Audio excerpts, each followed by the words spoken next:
이봐, 김이병. 내 관물대 꼬락서니가 왜 이래? 이거 내 삼촌이 정리해줬냐?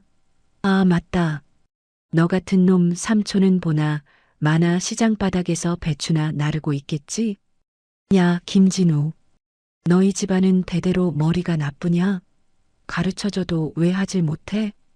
강 병장은 이등병 진우의 뺨을 툭툭 치며 비열하게 웃었습니다. 죄송합니다. 죄송하면 군 생활 끝나냐? 너 같은 쓰레기들은 들어올 때부터 티가 나요. 강 병장은 진우의 가슴팍을 밀치며 침을 뱉었습니다. 사단장 아들이라는 배경은 그에게 무적의 갑옷과도 같았죠. 그리고 잠시 후 문이 열리고 정복을 입은 한 남자가 들어섰습니다.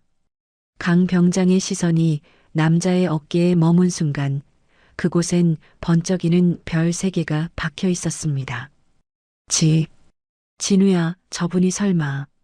말을 채 끝내기도 전에 강 병장의 눈동자가 뒤로 넘어가며 거구의 몸이 바닥으로 처박혔습니다. 사단장의 아들이라는 이름표가 무색하게 그는 군단장이라는 거대한 벽 앞에 서기도 전에 무너져 내렸습니다.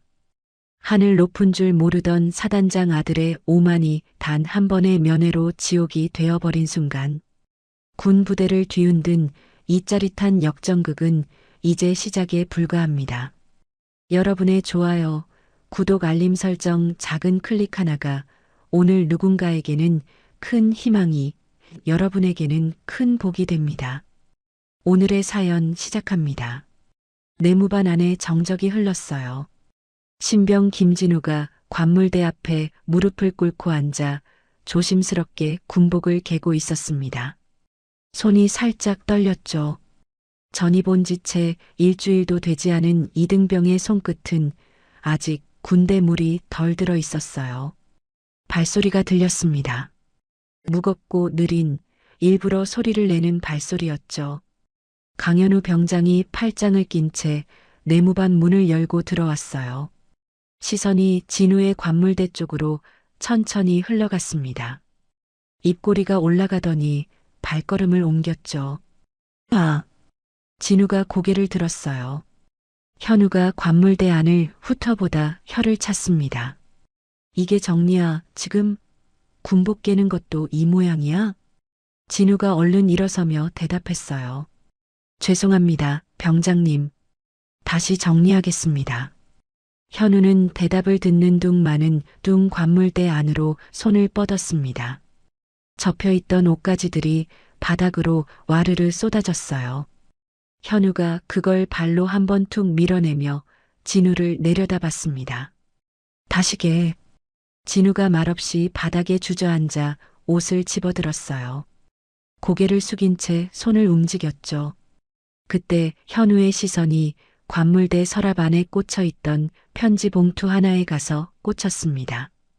현우가 편지를 집어들었어요. 봉투를 위아래로 흔들어 보다가 손끝으로 깔끔하게 찢어버렸죠. 엄마가 보낸 거네. 귀엽다. 진우의 손이 멈췄습니다. 현우가 편지지를 펼쳐들고 소리내어 읽기 시작했어요. 우리 아들, 밥은 잘 먹고 있어? 엄마가 얼마나 걱정되는지 몰라. 선임들한테 잘 보이고 힘들어도 참아. 낄낄거리는 소리가 내무반 안에 울렸습니다. 참아라, 참아. 야, 필체가 왜 이래? 내 엄마 초등학생이야? 진우가 천천히 고개를 들었어요. 손이 무릎 위에 얹혀 있었고 바지 위에 얹힌 손가락이 천을 꽉 움켜쥐고 있었죠. 하지만 진우는 입을 열지 않았습니다. 현우가 편지를 반으로 접더니 자기 주머니에 찔러 넣었어요. 기념으로 가져야겠다. 그날 오후 진우에게 면회 신청이 들어왔습니다. 삼촌이 왔다는 정갈이었어요. 면회실은 부대 정문 옆 단층 건물 안에 있었습니다. 진우가 면회실 쪽으로 걸어가고 있을 때 뒤에서 발소리가 따라붙었죠. 어디가? 현우가 진우의 앞을 막아서며 말했습니다. 이병이 면회를 나가려면 선임한테 보고부터 해야지. 진우가 현우를 똑바로 바라봤어요. 병장님, 면회 다녀오겠습니다. 내가 허락했어? 현우가 팔을 벌려 길을 막으며 말했습니다. 그 순간 면회실 문이 열렸어요. 군복상의 어깨에 별 3개를 단 남자가 문 밖으로 나왔습니다. 눈빛이 서늘하고 어깨가 넓은 중장이었죠. 김태술이었어요. 진우의 삼촌이자 이 부대가 속한 군단 전체를 이끄는 군단장이었습니다. 태술이 진우를 보고 짧게 고개를 끄덕였어요. 현우는 처음엔 대수롭지 않게 여겼습니다. 그러다 시선이 태술의 어깨로 올라갔죠. 별이 보였어요. 하나, 둘, 셋. 현우의 얼굴에서 핏기가 빠졌습니다. 벌어진 입으로 숨이 짧게 끊겼어요. 다리가 먼저 신호를 보냈죠. 무릎이 앞으로 꺾이더니 현우의 몸이 그대로 바닥으로 쓰러졌습니다. 기절이었어요. 태술은 쓰러진 현우를 한번 내려다봤습니다. 표정 하나 달라지지 않았죠. 면회실 입구에서 사복 차림의 남자가 그 광경을 굳은 얼굴로 지켜봤어요. 현우의 아버지 강 사단장이었습니다. 두 손이 양옆에 힘없이 늘어져 있었죠. 면회실 밖 복도에 긴장이 감돌았어요. 쓰러진 현우 옆으로 위생병이 달려들었습니다. 맥박을 짚고 어깨를 흔들었죠. 현우는 눈을 감은 채 미동도 없었어요. 태술은 그 광경을 한 발 떨어져서 바라봤습니다. 시선이 천천히 사복 차림의 남자에게로 옮겨갔죠. 강 사단장이 입술을 꽉 깨물고 서 있었어요. 정복도 아닌 평범한 점퍼 차림이었습니다. 아들 면회를 오면서 계급장 하나 없이 나타난 거였죠. 태술이 낮게 말했어요. 저 병사가 누구 아들이요? 사단장이 시선을 바닥으로 내리깔았습니다. 입이 열리지 않았죠. 태술이 사단장 쪽으로 2걸음 다가섰어요. 강 사단장, 내가 묻고 있소. 사단장이 고개를 들었습니다. 목이 뻣뻣하게 굳은 채로 낮게 대답했어요. 제 아들입니다. 태술의 눈이 가늘어졌습니다. 잠시 아무 말도 없었어요. 그 침묵이 복도 전체를 짓눌렀죠. 태술이 뒤돌아서며 말했습니다. 사단장실로 오시오. 30분 후에 발소리가 복도 끝으로 멀어졌어요. 강 사단장은 그 자리에서 한동안 움직이지 못했습니다. 사복 점퍼 아래로 등이 흠뻑 젖어들고 있었죠. 사단장실 문이 닫혔습니다. 태술이 창가에 서서 바깥을 바라보고 있었어요. 강 사단장이 들어와 부동자세로 섰습니다. 계급도 없는 사복 차림으로 서 있는 모습이었죠. 태술이 돌아봤어요. 아들을 이 부대에 배치한 게 누구 결정이요? 사단장이 시선을 정면에 고정한 채 대답했습니다. 저의 결정이었습니다. 그 이병한테 한 짓거리는 알고 있소? 사단장의 턱 근육이 굳었어요. 입술이 움찔했지만 대답이 나오지 않았습니다. 태술이 한 걸음 앞으로 나서며 목소리를 높였어요. 자식 하나 제대로 못 가르친 사람이 사단 병력 수천 명을 어떻게 관리하겠소? 사단장의 얼굴이 굳어서 돌처럼 굳어졌습니다. 눈꺼풀이 떨렸지만 고개를 숙이지 않았죠. 숙일 수도 없었어요. 그저 그 자리에서 버티는 수밖에 없었습니다.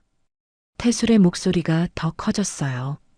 사단장이 아들 뒤를 봐주느라 눈을 감는 동안 그 아래 병사들은 뭘 당하고 있었는지 알기나 하오. 사단장의 손이 허벅지 옆에서 천천히 주먹을 쥐었습니다. 면회실 한켠에서 현우가 눈을 떴어요. 천장이 보였습니다. 형광등 불빛이 눈에 박혔죠. 몸을 일으키려다 위생병이 어깨를 눌렀어요. 아직 누워 계세요. 현우가 손을 들어 위생병의 손을 밀어냈습니다. 상반신을 세우며 주위를 둘러봤죠. 진우가 옆 의자에 앉아 있었어요. 현우와 눈이 마주쳤습니다. 현우가 시선을 돌렸어요. 목 안쪽이 바짝 말랐죠. 그날 저녁 조용하던 부대 안에 문서 한 장이 돌았습니다. 현우의 영창 대신 군단 사령부 직할 교육대 입교 명령이었어요. 소식이 퍼지자 내무반 분위기가 달라졌습니다. 병사들이 서로 눈빛을 주고받았죠. 그동안 입을 닫고 있던 이유가 있었어요. 사단장 아들이라는 이름 세 글자가 그 입을 틀어막고 있었던 거죠. 그런데 이제는 달랐습니다. 진우의 삼촌이 별 3개짜리 군단장이라는 사실이 번개처럼 퍼졌어요. 한 명이 먼저 펜을 들었습니다. 종이 위에 현우에게 당한 일들을 하나씩 적기 시작했죠. 두 번째 사람이 그 뒤에 이름을 올렸어요. 세 번째, 네 번째가 이어졌습니다. 밤이 깊어갈수록 연판장은 두꺼워졌어요. 현우가 쌓아온 것들이 그 종이 위에서 하나씩 무너져 내렸습니다. 군단 수사과 건물은 부대 외곽에 자리하고 있었어요. 회색 외벽에 창문도 작은 눈에 띄지 않는 건물이었습니다. 그 안 좁은 복도에 민간인 남자 하나가 앉아 있었죠. 박준이었어요. 고개를 숙인 채 두 손을 무릎 위에 얹고 있었습니다. 손등에 오래된 흉터 자국이 가로질러 있었죠. 기다리는 동안 한 번도 자리에서 일어나지 않았어요. 수사관이 문을 열며 말했습니다. 박준 씨, 들어오시죠. 박준이 천천히 자리에서 일어났어요. 의자 다리가 바닥을 긁는 소리가 복도에 울렸습니다. 책상 앞에 앉은 박준은 가방에서 작은 녹음기와 서류 봉투를 꺼냈어요. 봉투를 열지 않고 책상 위에 올려놓았습니다. 수사관이 봉투를 바라보며 물었어요. 언제 녹음하신 겁니까? 박준이 창문 밖을 잠깐 바라봤습니다. 그러다 다시 시선을 책상 위로 내렸죠. 전역하기 2달 전이요. 강현우 병장이 저한테 직접 한 말들입니다. 제가 신고하면 아버지한테 말해서 제 가족까지 손볼 수 있다고 했어요. 수사관의 손이 봉투 위에 얹혔어요. 그걸 지금까지 가지고 계셨군요. 박준이 짧게 웃었습니다. 웃음이라기보다는 씁쓸하게 입꼬리만 올라간 표정이었죠. 버릴 수가 없었어요. 이걸 내놓을 날이 오길 기다렸으니까. 녹음기에서 목소리가 흘러나왔습니다. 강현우의 목소리였어요. 거칠고 낮았죠. 수사관이 손가락으로 책상을 가볍게 두드리며 듣고 있었어요. 한편 사단장실 옆 소회의실에는 강 사단장이 홀로 앉아 있었습니다. 서류 한 묶음이 그 앞에 놓여 있었죠. 연판장이었어요. 사단장이 손가락으로 서류 모서리를 눌렀습니다. 손끝에 힘이 들어갔다가 풀렸어요. 부관이 조심스럽게 문을 열고 들어왔습니다. 사단장님, 군단 수사과에서 연락이 왔습니다. 박준 씨가 증거물을 제출했다고 합니다. 사단장이 고개를 들지 않았어요. 부관이 더 낮은 목소리로 말했습니다. 녹취록입니다. 그 말에 사단장의 손이 서류 위에서 굳었어요. 시선이 벽 한쪽으로 천천히 흘러갔습니다. 아무 말도 하지 않았죠. 부관이 조용히 문을 닫았어요. 소식은 현우에게도 전해졌습니다. 현우는 교육대 생활관 침대에 앉아 있었어요. 전달을 받고 나서도 한동안 움직이지 않았습니다. 두 눈이 바닥의 한 점에 박혀 있었죠. 박준이라는 이름을 듣는 순간 얼굴 근육이 굳어버렸어요. 교육대 담당 하사가 팔짱을 낀 채 현우 앞에 서서 말했습니다. 강현우 병장, 수사과에서 정식으로 조사 통보 나왔다. 알겠나? 현우가 천천히 고개를 들었어요. 박준이 뭐라고 했습니까? 하사가 짧게 대답했죠. 그건 병장이 수사과에서 직접 들을 일이고 현우의 턱이 앞으로 나왔다가 다시 들어갔습니다. 눈동자가 흔들렸어요. 박준의 얼굴이 머릿속에서 떠올랐습니다. 마지막으로 봤을 때 박준은 군복을 입고 있었죠. 말수가 없고 등이 구부정하던 사람이었어요. 현우가 이름을 부를 때마다 어깨를 움츠리던 사람이었습니다. 그 사람이 지금 수사과 책상 위에 녹취록을 올려놓고 있었죠. 현우가 생활관 창문 밖을 바라봤어요. 운동장이 보였습니다. 저녁 햇살이 바닥을 길게 가로질러 뻗어 있었죠. 그게 지금 현우한테는 차갑게 느껴졌어요. 사단장은 그날 밤 늦게 부관에게 전화를 걸었습니다. 아들 담당 법무관 연결해. 수화기 너머에서 짧은 침묵이 흘렀어요. 부관이 조심스럽게 말했습니다. 사단장님, 이번 건은 군단 수사과에서 직접 관할합니다. 사단 차원에서 개입하면 오히려 사단장님께 불이익이 돌아올 수 있습니다. 사단장이 수화기를 꽉 쥐었어요. 그러면 어떻게 하라는 거야? 부관이 더 조용하게 말했습니다. 지켜보셔야 할 것 같습니다.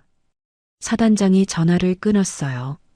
손에서 수화기가 내려가며 책상 위에 소리 없이 놓였습니다. 방 안이 조용했어요. 창밖으로 보이는 부대 막사에는 불이 하나씩 꺼지고 있었죠. 군단장실은 넓었지만 서늘했어요. 창가 책상 앞에 태술이 앉아 있었습니다. 맞은편에 진우가 반듯하게 앉아 있었죠. 삼촌과 조카 사이였지만 이 자리에서는 그런 게 없었어요. 태술이 손을 모아 책상 위에 얹으며 물었습니다. 강현우, 어떻게 처리하면 좋겠냐? 진우가 무릎 위에 얹은 두 손을 잠시 내려다봤어요. 그러다 고개를 들며 대답했습니다. 법대로 받아야 할 건 당연히 받아야 합니다. 근데 그게 전부는 아니었으면 합니다. 태술이 미간을 좁혔어요. 무슨 말이냐? 진우가 또렷하게 말했습니다. 벌을 받기 전에 부끄러운 게 뭔지부터 알았으면 합니다. 군인으로서요. 태술이 진우를 오래 바라봤어요. 아무 말 없이 바라보다가 짧게 물었죠. 내가 직접 하겠다는 거냐? 진우가 고개를 끄덕였습니다. 제가 전담사수로 붙겠습니다. 태술이 창밖으로 시선을 돌렸어요. 잠시 후 낮게 말했습니다. 지피 파견 소대 자리가 하나 있다. 진우가 대답했어요. 그리로 가겠습니다. 차가 산길을 올라갔습니다. 짐을 실은 군용 트럭이었어요. 현우는 조수석 뒤 자리에 앉아 창밖을 바라봤죠. 나무가 빽빽하게 들어찬 산이 차창을 스쳐갔습니다.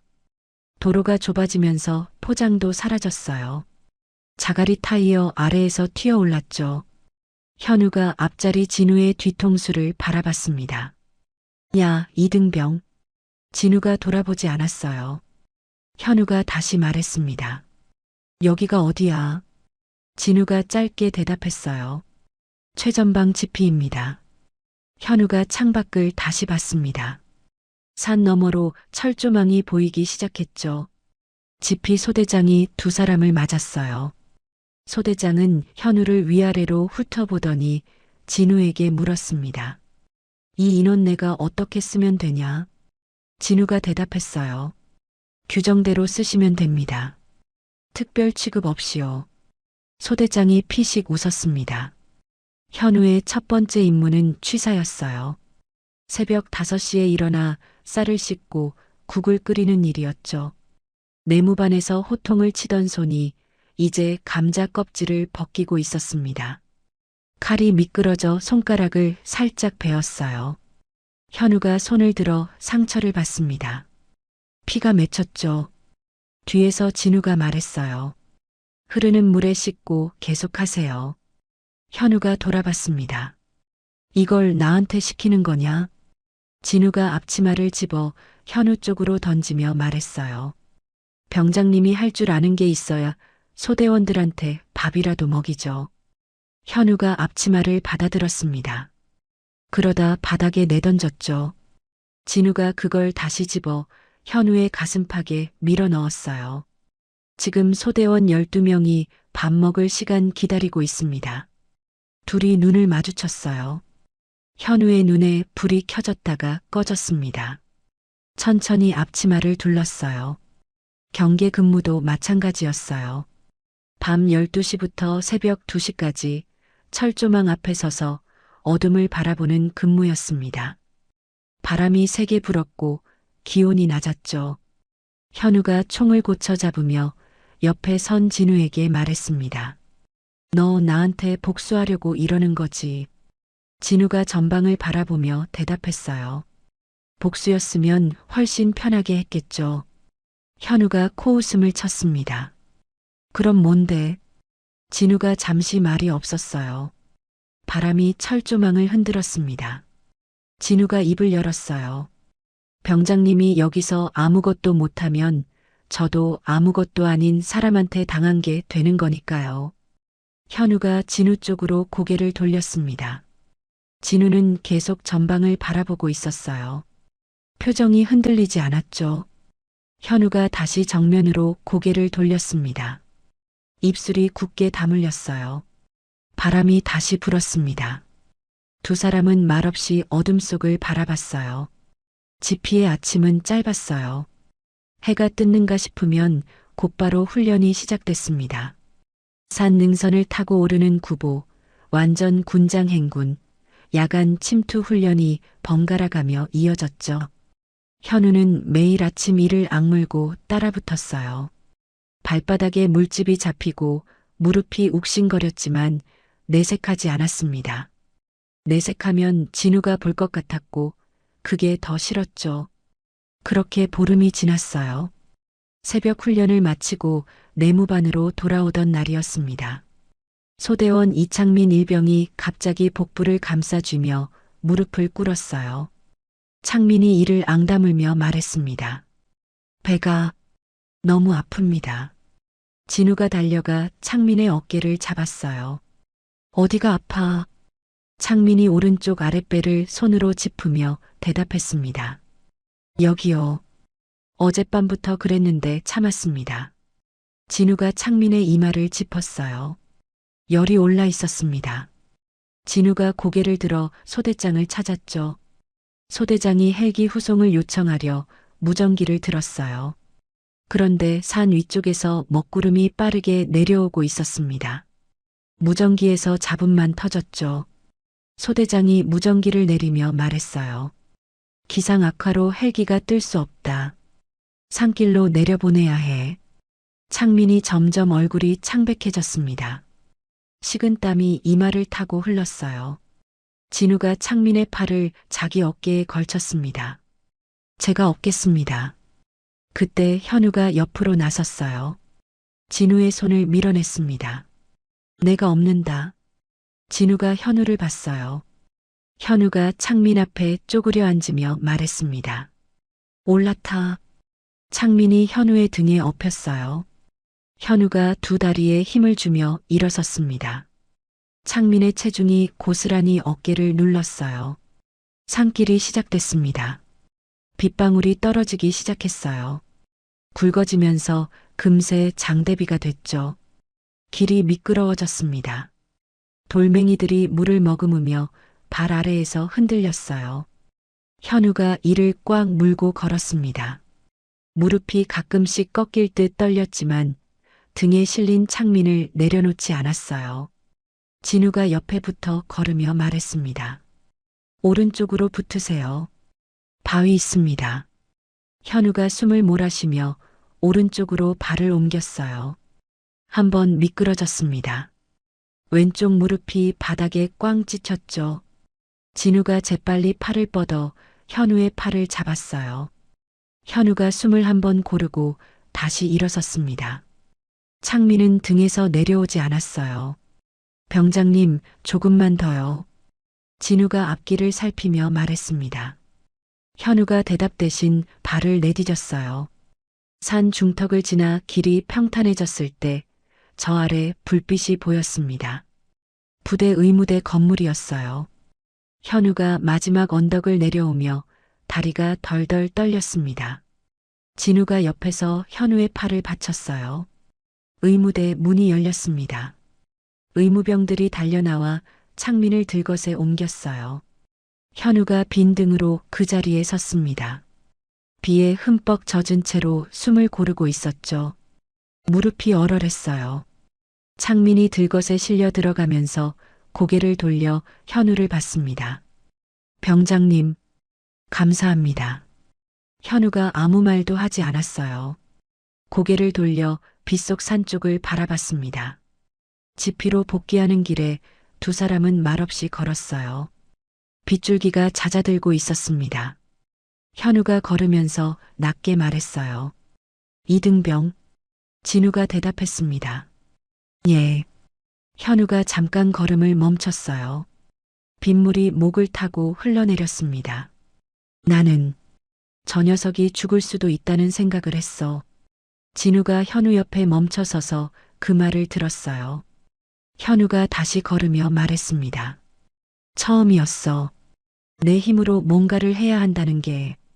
진우가 나란히 걸으며 아무 말도 하지 않았어요. 그게 더 나은 대답이었습니다. 부대에서 조금 떨어진 산등성이 아래에 사복 차림의 남자가 나무 사이에 서 있었어요. 강 사단장이었습니다. 망원경을 내리며 눈가를 손등으로 닦았어요. 빗속에서 비틀거리면서도 창민을 내려놓지 않던 아들의 등이 망원경 너머에 남아 있었습니다. 사단장의 입술이 가늘게 떨렸어요.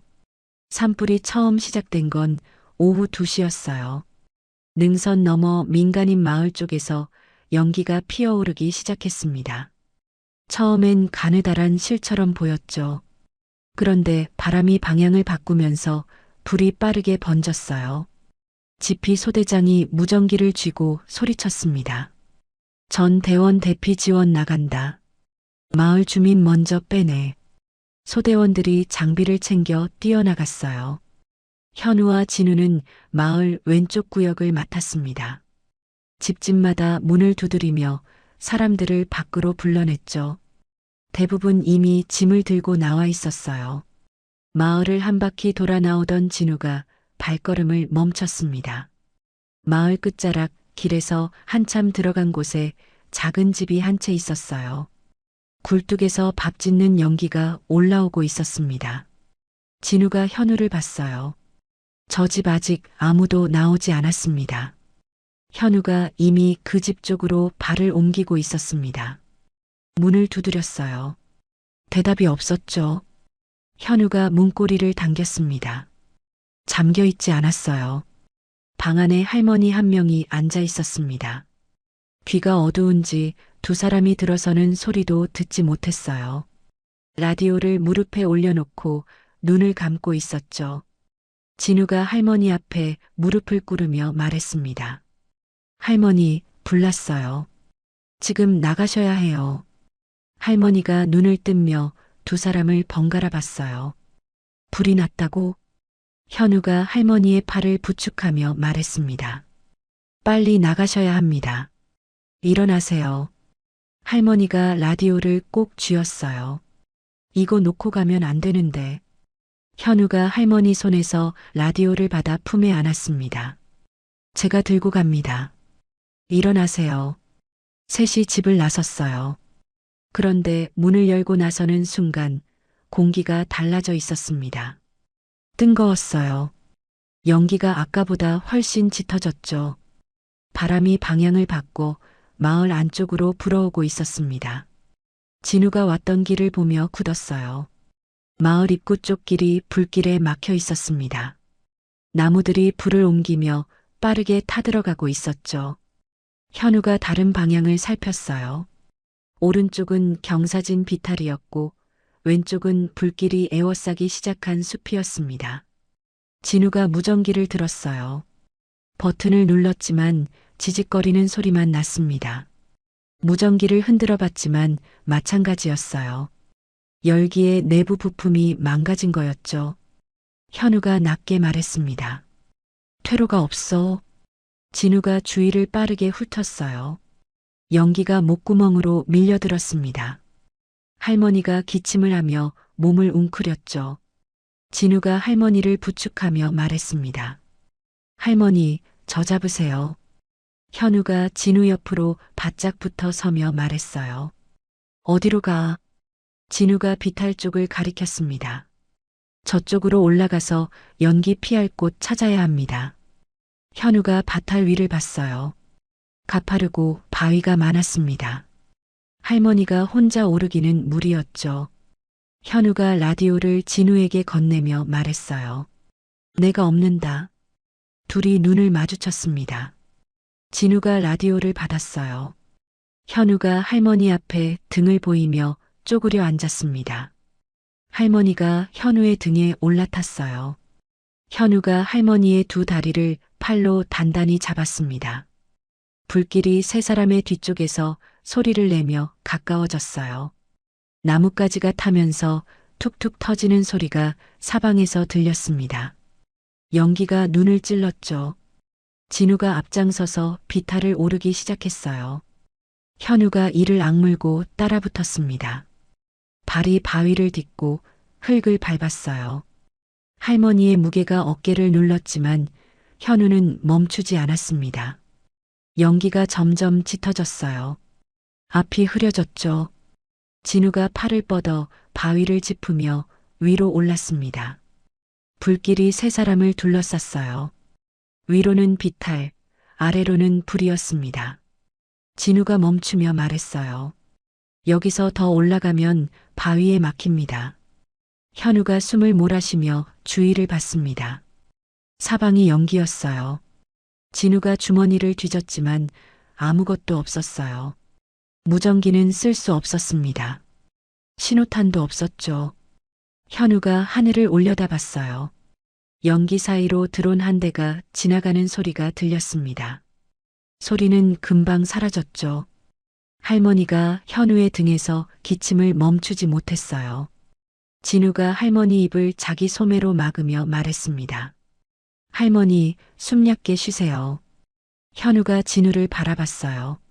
진우도 현우를 바라봤습니다. 불길이 아래쪽에서 소리를 높이며 타올랐어요. 현우가 하늘을 다시 올려다봤어요. 드론 소리가 멀어졌다가 다시 가까워졌습니다. 연기 사이로 작은 불빛이 깜빡였죠. 열화상 드론이었어요. 현우가 재킷 지퍼를 끝까지 내렸습니다. 방화복 상의를 벗기 시작했어요. 진우가 현우의 손을 잡았습니다. 뭐 하는 겁니까? 현우가 진우의 손을 뿌리쳤어요. 드론이 위에 있어. 열화상이면 우리 위치 잡힌다. 진우가 말했습니다. 그래서 옷을 왜 벗어요? 현우가 방화복을 어깨에서 끌어내리며 말했어요. 불길이 이쪽으로 올라오고 있어. 누군가 막아서야 해. 진우가 현우 앞을 막아섰습니다. 제가 합니다. 현우가 진우를 똑바로 봤어요. 눈이 충혈돼 있었습니다. 연기 때문만은 아니었죠. 너는 할머니 잡고 있어. 현우가 진우 옆을 비켜서며 말했습니다. 이등병, 이건 명령이야. 진우가 입을 열었다가 닫았어요. 현우의 얼굴에서 무언가가 달라져 있었습니다. 아까까지와 달랐죠. 현우가 방화복을 진우에게 건넸어요. 할머니한테 덮어줘. 그러고는 돌아섰습니다. 불길이 비탈 아래에서 타오르고 있었어요. 현우가 두 팔을 벌리고 내려서기 시작했습니다. 얇은 내의 차림이었죠. 진우가 방화복을 할머니 어깨에 덮으며 현우의 등을 바라봤어요. 할머니가 진우의 손을 꽉 쥐었습니다. 현우가 불길 앞에 섰어요. 열기가 얼굴을 때렸습니다. 눈썹이 타들어가는 것 같았죠. 현우가 두 팔을 더 넓게 벌렸어요. 불길이 양옆으로 타오르는 잡목들을 향해 발을 내디뎠습니다. 잡목가지를 꺾고 불씨를 발로 밟았어요.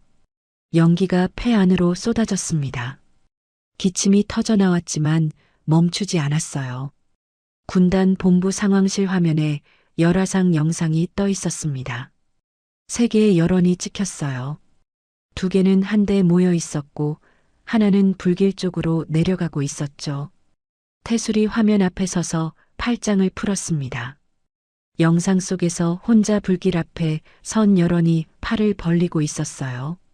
옆에 서 있던 강 사단장이 화면을 바라봤습니다. 사복 차림으로 상황실에 들어온 사단장이었어요. 아들의 파견지를 쫓아 여기까지 왔던 거죠.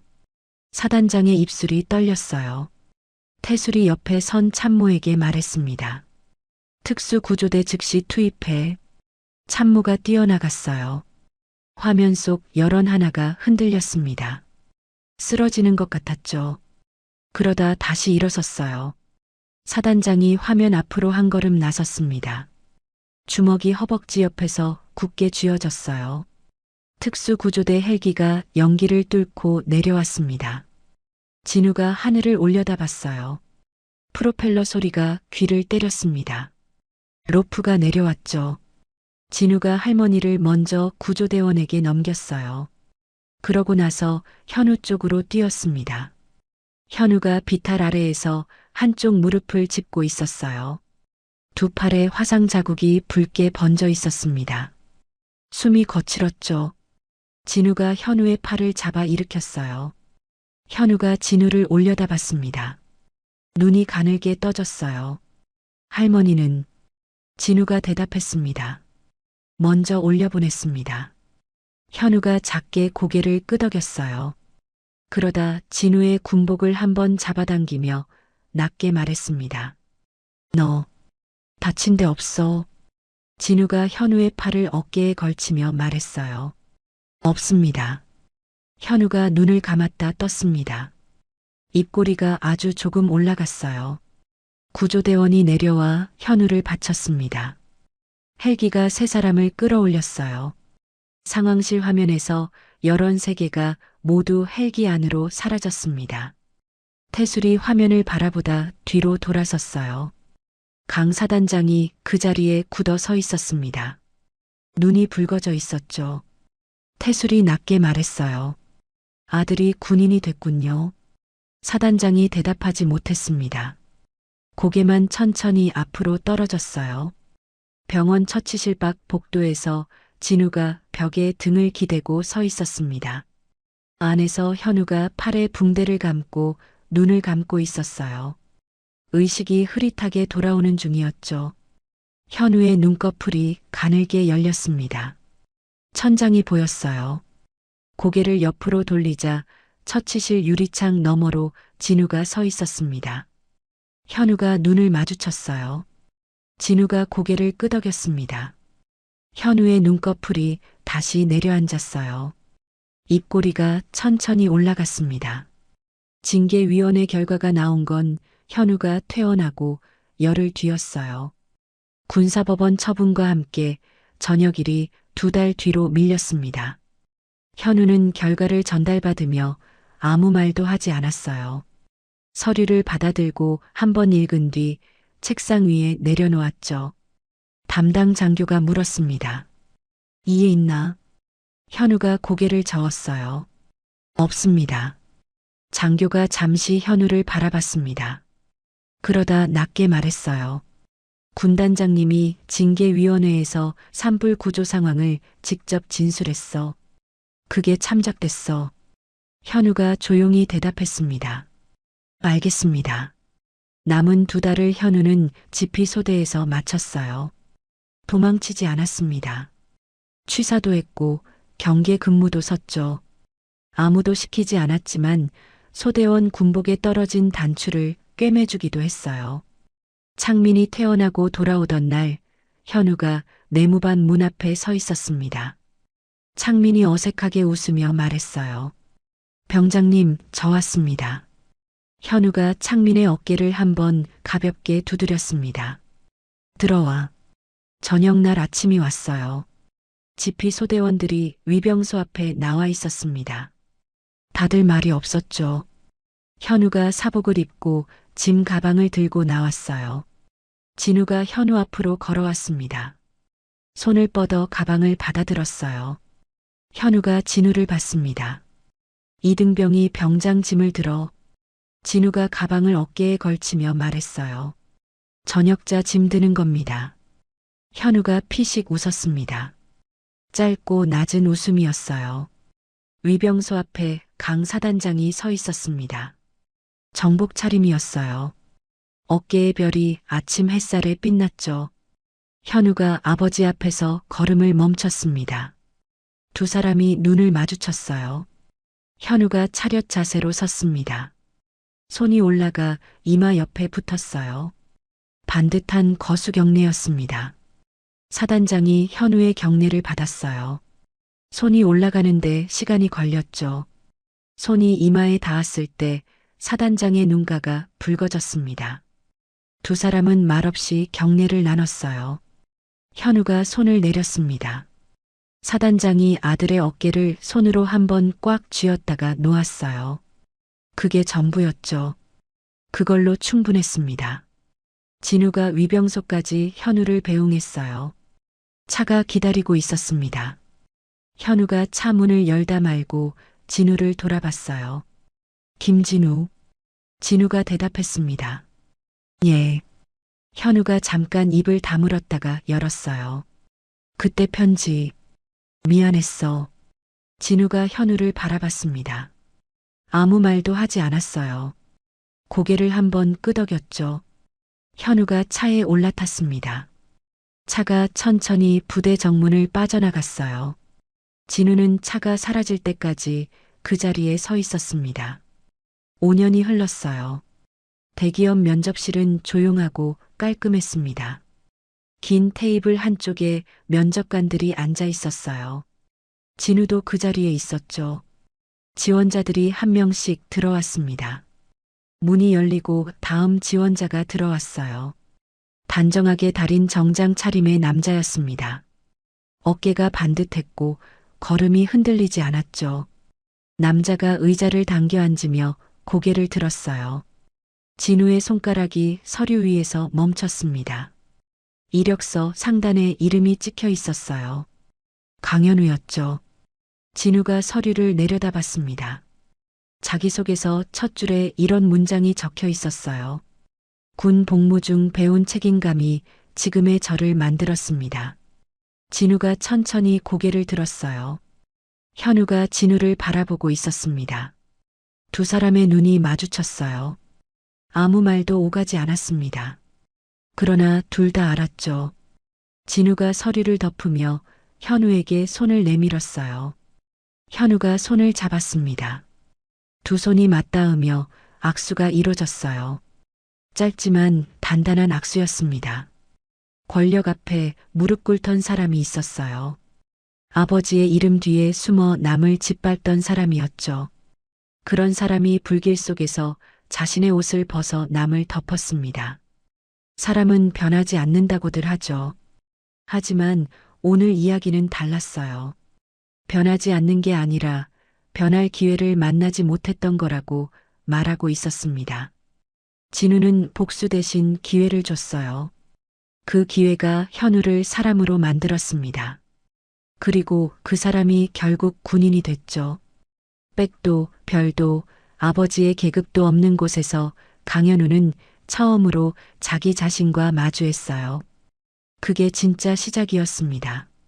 억울함을 참아낸 사람이 결국 이기는 세상, 우리 모두가 바라는 그 세상 이야기를 앞으로도 계속 전해드릴게요. 진실은 밝혀집니다. 구독으로 정의를, 좋아요로 응원하는 한 걸음을, 그리고 알림 설정으로 저와 함께 해주세요. 사이다 같은 결말을 계속 보고 싶으시다면 버튼을 시원하게 눌러주세요. 오늘도 시청해주셔서 감사합니다. 사연의 달인의 채널의 모든 영상은 AI 보조도구를 통해 제작된 창작 콘텐츠입니다. 등장하는 인물의 외형, 단체의 명칭, 지리적 배경은 모두 실제와 무관한 가상의 장치임을 명시하며 유튜브 정책에 따른 AI 생성물 고지 의무를 준수하고 있습니다.